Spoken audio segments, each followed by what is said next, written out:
বগুড়া ৬ এবং শেরপুর ৩ আসনের উপনির্বাচন আগামী ১৪ এপ্রিলের আগেই অনুষ্ঠিত হবে বলে জানিয়েছেন নির্বাচন কমিশন। রোববার ইসি সূত্রে এই তথ্য জানা গেছে। ত্রয়োদশ জাতীয় সংসদ নির্বাচনে বগুড়া ৬ এবং ঢাকা ১৭ আসনে নির্বাচিত হন বিএনপি চেয়ারম্যান তারেক রহমান। পরে ১৬ ফেব্রুয়ারি তারেক রহমান ঢাকা ১৭ আসনের প্রতিনিধিত্ব করার ইচ্ছা জানিয়ে কমিশনে ঘোষণাপত্র দাখিল করেন। ফলে ওই দিন থেকে বগুড়া ৬ আসনটি শূন্য ঘোষণা করা হয়।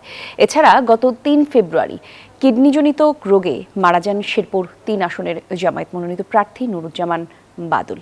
আর বৈধ প্রার্থী মারা যাওয়ায় ওই আসনের সংসদ নির্বাচন স্থগিত করে ইসি।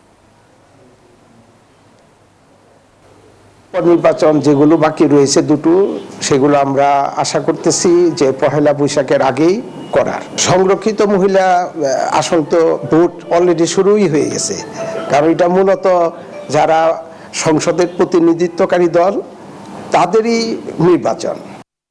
আমার আছে টরেভিনো, আপনার আছে তো?